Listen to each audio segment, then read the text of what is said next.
자기 속에 거느낌이 없으나. 읽겠습니다. 그의 형제를 미워하는 자는 어둠에 있고 또 어둠에 행하며 갈 곳을 알지 못하나니 이는 그 어둠이 그의 눈을 멀게 하였음이라. 아멘. 요한일서 2장 7절부터 11절까지 본문입니다. 새 계명을 쓰노니, 새 계명을 쓰노니 말씀의 제목입니다. 7절과 8절 연속해서 보겠습니다. 7절 8절. 사랑하는 자들아, 내가 새 계명을 너에게 쓰는 것이 아니라 너희가 처음부터 가진 옛 계명이니 이 옛 계명은 너희가 들은 바 말씀이거니와 다시 내가 너희에게 새 계명을 쓰노니 그에게와 너희에게도 참된 것이라. 이는 어둠이 지나가고 참 빛이 벌써 비침이니라. 자, 계명이 나오는데요. 계명은 하나님의 말씀을 가리키는 말입니다. 이걸 다른 말로 율법이라고 말하죠. 율법, 계명 같은 말입니다. 자, 이 계명, 율법은 하나님께서 모세로부터 전해 주셨습니다. 그래서 이것을 옛 계명이라고 말하기도 하고 다른 말로는 이제 처음 계명이라고 말하기도 합니다. 7절에서는 이제 들은 말씀이다 이렇게 설명하고 있습니다. 모세로부터 말씀을 받아서 하나님의 뜻이 무엇인지를 사람들로 하여금 듣게 해 주셨습니다.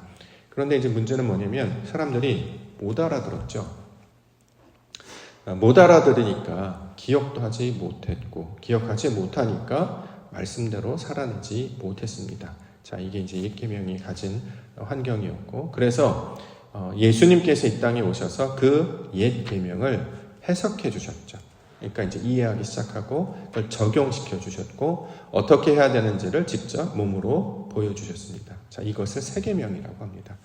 이전에 사람들이 알아듣지 못했던 말씀을 알아듣게 하시고 알아들으니까 이게 그런 뜻이구나라고 말씀을 기억하기 시작했고 또 이 말씀을 기억하니까 마음 가운데 새기며 말씀대로 살아가게 됐습니다. 그래서 제자들이 이제 마가의 다락방에 모여서 기도할 수 있었던 이유는 말씀을 기억했기 때문이죠. 예수님께서 너희가 이 자리에 모여서 기도하고 있으라. 그럼 머지않은 때에 내가 보혜사 성령을 보내리라. 말씀을 기억하고 있으니까 그 약속을 붙든 자들로 그렇게 살아갔습니다. 그랬더니 마침내 성령의 역사가 나타나기 시작했고 비로소 사람들이 변화되는 놀라운 은혜, 이걸 사도행전에서 우리 가운데 보여주고 있습니다. 자, 이처럼 옛 계명을 예수님께서 풀어서 해석해 주시고 가르쳐 주시고 적용시켜 주시고 보여주심으로 우리 가운데 알게 하시는 그 말씀, 그 계명을 성경은 새 계명이다. 자, 이렇게 이야기합니다.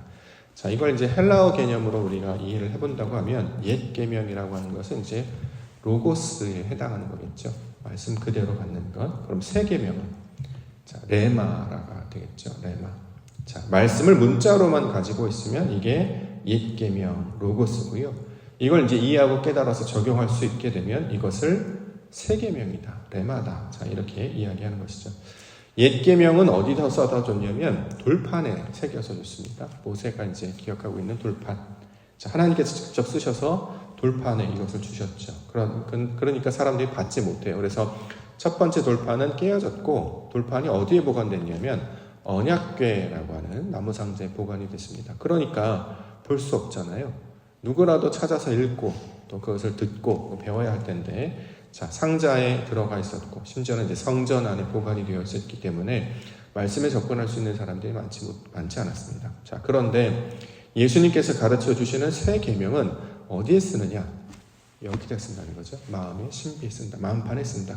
고린도후서 3장 3절 너희는 우리로 말미암아 나타난 그리스도의 편지니 이는 먹으로 쓴 것이 아니요 오직 살아계신 하나님의 영으로 쓴 것이며 또 돌판에 쓴 것이 아니요 오직 육의 마음판에 쓴 것이다. 자, 마음판에 새겨진 말씀, 이걸 새 계명이라고 합니다. 오늘 본문에 이걸 뭐라고 하냐면 참 빛이 벌써 비춰졌기 때문에. 자, 어둠 가운데 있을 때는, 불이 꺼져 있을 때는 책을 보고 싶어도 볼 수 없잖아요. 빛이 비춰지면 글을 읽을 수 있게 되는 거죠. 우리 마음이 어두우면 이해할 수 없던데 우리 마음 가운데 빛이 비춰지면 우리가 어렸을 때 보는 그 만화 영화 보면 이제 좋은 아이디어가 떠올랐을 때 띵 하면서 전구가 딱 비춰진단 말이죠. 자, 그런 것처럼 우리 마음 가운데 성령의 조명이 나타나게 되면 하나님의 말씀, 그 뜻이 어떤 것인지를 알 수 있게 됩니다. 실제로 이것은 구약의 약속이기도 했는데 예레미야 32장 33절에 새 언약을 주겠다 이렇게 설명합니다. 예레미야 32장 33절에 보면 그날 후에 내가 이스라엘 집과 맺을 언약은 이러하니 곧 내가 나의 법을 그들의 속에 두며 그들의 마음에 기록하여 나는 그들의 하나님이 되고 그들은 내 백성이 될 것이다. 여호와의 말씀이니라. 자, 참빛이 비춰짐을 말미암아 마음 가운데 하나님의 말씀이 새겨지게 되는 것, 그 뜻이 무엇인지를 이해하고 알게 되는 것. 그래서 이 말씀을 가지고 기억하고 또 그 말씀대로 살아나가는 것을 하나님의 거룩한 백성이라고 이야기하고 있습니다. 저와 여러분들 부르신 이유가 바로 이것이잖아요. 말씀을 듣는 것을 끝나는 것이 아니라 이제 이해하고 깨닫고 마음 가운데 간직하고 있고 마음 가운데 간직하니까 그러한가 하여서 그 말씀 그대로 말씀을 받으며 순종하며 아멘으로 살아가는 것. 그러다 보니까 하나님의 영광이 나타남을 목도하게 되는 그 증인들이 되게 하시는 것이 하나님의 구원 사역의 내용입니다. 그 우리의 약속을 붙들고 새기며 우리 마음 가운데 새기고 주와 동행하며 나아가시는 성도님들 교회 되시기를 주의 이름으로 간절히 축원합니다. 말씀 보겠습니다. 처음에 형제 사랑에 관한 이야기 9절에 하고 있습니다. 9절 빛 가운데 있다 하면서 그 형제를 미워하는 자는 지금까지 어둠에 있는 자요. 자, 그 형제를 미워하는 자. 구약에서 보면 미움받는 형제가 한 명 등장하죠. 누굽니까? 아벨이기도 하고 처음은 그렇죠? 가인이 아벨을 미워했기 때문에. 근데 이제 대표적으로 이제 미움받는 자는 이제 요셉이잖아요. 요셉 형제들로부터 미움을 받았던 사람 요셉. 자, 이게 대표적인 미움받는 자. 반대로 그 형제들은 요셉을 미워했던 자였던 거죠. 자, 그 미워하는 자들은 어둠에 있는 자였다 이렇게 이야기합니다. 자, 신약에서는 미움받는 자가 누구였습니까? 예수님입니다. 유대인들 같은 동족이었던 유대인들이 예수님을 미워했죠. 창세기에 따르면 미움받는 그 요셉은 나중에 그 가족들과 세상들을 구원하는 자로 소개하고 있고 이제 신약에서는 그 미움받았던 예수님이 많은 믿음 사람들, 우리 사람들을 구원하는 자, 구원자였음을 우리 가운데 증거하고 있습니다. 자, 그렇기 때문에 미움받는 자, 미워하는 자, 그가 왜 그러느냐? 어둠에 있기 때문이다 이렇게 얘기합니다. 어둠, 빛이 없는 상태잖아요. 그러니까 못 알아보는 거죠. 형제가 무슨 일을 할지, 형제가 어떤 일을 할지 알지 못하는 것이죠. 11절에 보면 여기 11절 그의 형제를 미워하는 자는 어둠에 있고 또 어둠에 행하며 갈 곳을 알지 못하나니 이는 그 어둠이 그의 눈을 멀게 하였습니다. 자, 안 보여서 모르는 게 아니고 어둠 때문에 알지 못했기 때문에 지식이 없기 때문에 자, 알아보지 못했다. 그렇기 때문에 미워했다라는 것입니다. 누군지 알았다면 미워하지 않았을 텐데 누군지 못 알아보니까 사람들은 미워하게 된다라는 것이죠. 자, 그러므로 미움이라는 것이 어떻게 발생되는지를 우리 가운데 설명을 하고 있습니다. 우리가 이제 세상에서도 그러잖아요. 착하게 살고 사람 미워하면 안 돼.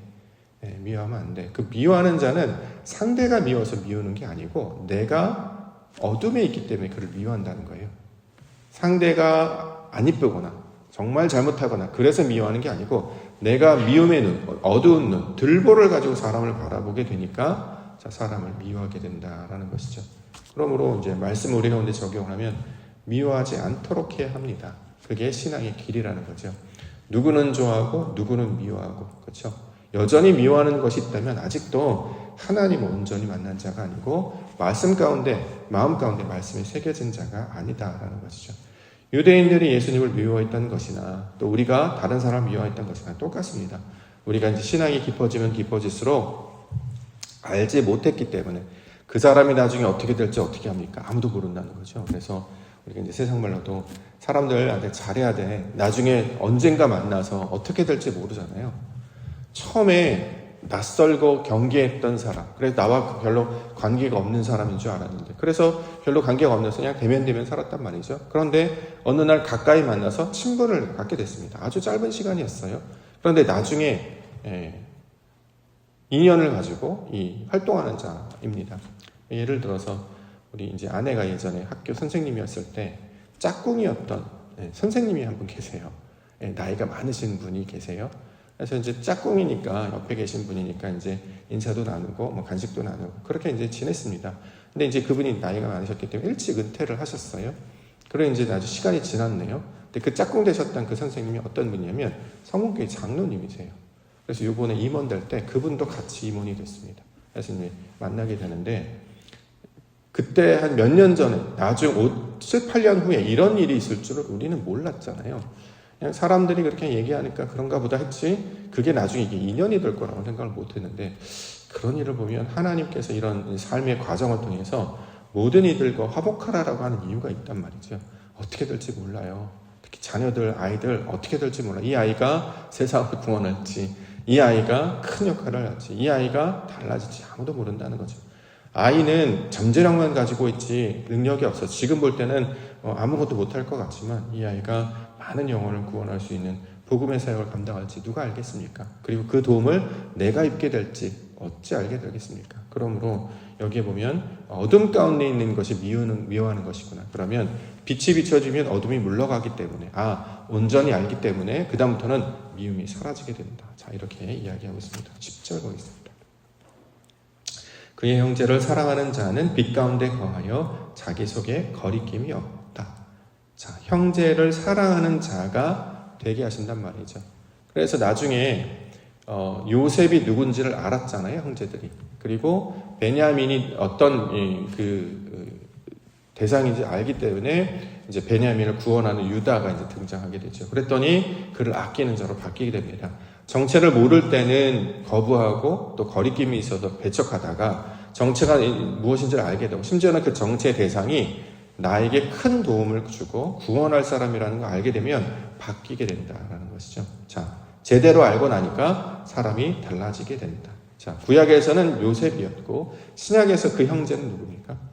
예수님이셨다는 거예요. 형제 사랑은 다 예수님을 말합니다. 이게 기본이 되어 있어야 다른 사람도 그렇게 할 수 있다는 것이지 예수님을 사랑하지 않는데 어떻게 다른 이를 사랑할 수 있겠습니까? 그래서 성경이 말하는 형제 사랑은 우리 형제 자매를 가리키는 말이 아니라 그리스도 예수, 하나님께서 우리 가운데 보내주신 그 그리스도 예수를 형제라고 이야기하고 그 형제를 사랑하는 것을 가리키고 있는 말입니다. 그래서 이 형제 사랑이라는 뜻을 가진 교회가 빌라델비아 교회가 형제 사랑이라는 뜻을 가지고 있죠.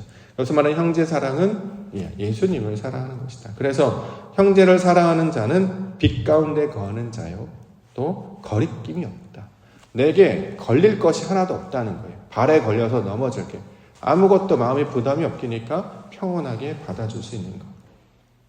제가 예전에 청년 때에 잠깐 짧은 시간 때 영어 연수 때문에 호주에 좀 머물렀던 적이 있었습니다. 이제 그때 반에 이제 교실 학생들이 여러 명이 있잖아요. 그런데 이제 다양한 이제 외국인들이 있다 보니까 일본, 동남아시아, 필리핀, 베트남, 다양한 인도네시아, 다양한 이제 사람들이 있었어요. 그래서 이제 보통 학교 이제 수업이 끝나면 이제 서로 이제 교제한다고 어떤 한 지역이나 어떤 공원 같은 데 모여서 파티 같은 거 해요. 이제 교제하는 거예요. 서로 아는 척하고 이야기 나누고 대화하고 그런 프로그램인데 거기 이제 나이가 조금 살짝 좀 이렇게 우리 또래보다 조금 한 단계 많은 인도네시아로 제가 기억하는데 인도네시아 되게 추려한 아저씨 한 명이 있었어요. 새카맣고 처음에는 이제 그냥 그런가 보다. 나중에 근데 이분이 모든 학생들과 너무 잘 지내시는 거예요. 되게 친절하게. 그래서 좀 신기하다. 그래서 어디에 오셨어? 네, 인도네시아. 근데 인도네시아에서 오려면 돈이 많이 들 텐데 어떻게 여기까지 왔네? 일 많이 하셨나 보네. 나중에 알고 보니까 어이구 엄청 부자셨더라고요. 못 알아봤네. 알아보니 그다음부터 제가 어떻게 해요? 친하게 지냈습니다. 그렇다고 해서 뭘 얻어먹거나 그런 건 아닌데 그러니까 보여지는 게 다가 아니구나. 그래서 세상에 나가서 이제 우리가 가지고 있는 익숙한 습관들, 사람들을 판단하니까 하나님을 만나게 되면 사실 이런 기준이 사라져요. 우리가 사람이 좋다 나쁘다를 판단하는 기준은 다 내 나름대로 기준이 있잖아요. 그게 있기 때문에 여기 있으면 좋아, 여기 없으면 나빠 이렇게 얘기하는데 하나님의 빛이 비춰지면 이게 다 부질없는 것이라는 걸 알기 때문에 이게 사라진단 말이죠. 이게 사라진 상태, 하나님께서 내 안에 들어와서 말씀을 사랑하는 상태가 되니까 누구라도 사랑하게 되는 것입니다. 이 사람은 사랑하고 저 사람 미워하는 그게 아니고 이 사람을 사랑하니까 저 사람도 사랑하는 거예요. 왜요? 하나님이 주신 사랑이 훨씬 더 크기 때문이다 라는 것이죠. 그러면 내게 거리를 낄 게 없는 자, 이게 얼마나 평온한 자의 모습이 되고 있겠습니까? 출신이 어디든, 생각이 어디든, 뭐 공부를 얼마나 했든, 뭐 얼마나 가졌든, 어떻게 생겼든, 어디에 살든, 이게 뭐가 중요합니까? 하나님께서 내 생명을 구원해 주셔서 모든 이들을 아름다운 꽃으로 바라보게 하셨고, 그리고 항상 모든 이들과 연합하게 하시는 일, 이것이 참 빛에 비춰진 형제들, 백성들에게 주시는 은혜와 성품과 상급이 된다라는 것이죠. 우리가 이것을 받아 누릴 때에 누구하고도 잘 지내게 될 줄 믿습니다. 그럼 나중에요, 꼭 도움받습니다. 야, 이렇게 만나서 도움받을 줄 어떻게 알았어요? 제가 아까 말씀드렸던 그 짝꿍 선생님을, 저쪽 장로님을 제가 참 가깝고 좋아하는 이유가 뭐냐면, 제가 노예 갔을 때, 제가 처음 가면 막내다 보고 제가 어색하니까 잘 모르잖아요. 아는 분도 없으니까. 그래서 가만히 이렇게 서 있는데, 오히려 우리 교회 장로님들보다 그 장로님이 제 손을 붙잡고 가서 막 인사시켰어요. 우리 목사님. 그랬더니 이제 우리 교회 목사님, 왜 우리 그쪽 목사님이냐고, 우리 목사님이라고 하면 다투시기까지. 근데 그 말이 저한테는 아직도 참 고마움으로 남겨져 있습니다. 우리 목사님, 새로운 목사, 우리 목사님이라고 막 이렇게 소개시켜 주셨을 때, 처음 갔을 때 그게 아주 굉장히 인상 깊었어요. 아무것도 모르는 자에게 그렇게 소개해주고 이렇게 우리 목사님이라고 이렇게 해주니까 얼마나 저한테는 위로가 힘이 되겠습니까? 자, 그렇죠. 그래서 알았습니다. 모두하고 잘 지내야 된다. 어떻게 될지 모른다. 하나님께서 근데 그 잘 지내는 걸 어떻게 하셨느냐? 하나님의 관점으로 바라보게 되면 모두를 다 우리가 주의 형제로 바라볼 수 있게 되는 것이죠. 예수님을 사랑할 수 있는 자는 모든 이들을 사랑할 수 있게 되는 점이 있습니다. 우리가 그 부르심을 향해 나왔기 때문에 우리 지난주에 이제 어린이날 때 선물들 많이 준비해 주셔서 교회가 준비하는 것뿐만 아니라 개별적으로도, 또 나중에 보니까 개별적으로 선물 주머니에 챙겨주신 선물들 많더라고요. 우리 아이가 집에 와서 뭘 자꾸 꺼내는데 계속 꺼내요. 그러니까 얘가 축하한다 뭐 편지를 주신 분들도 계시고, 이게 참 하나님께서 주시는 귀한 사랑이다. 부모 말고 내 아이를 이뻐할 사람이 누가 있습니까? 근데 이제 우리 교회 공동체가 각자 어른이 되어서 이 아이를 이뻐하게 하시고 또 사랑도 해주시고 너무 감사하다는 생각도 합니다. 이번 주 또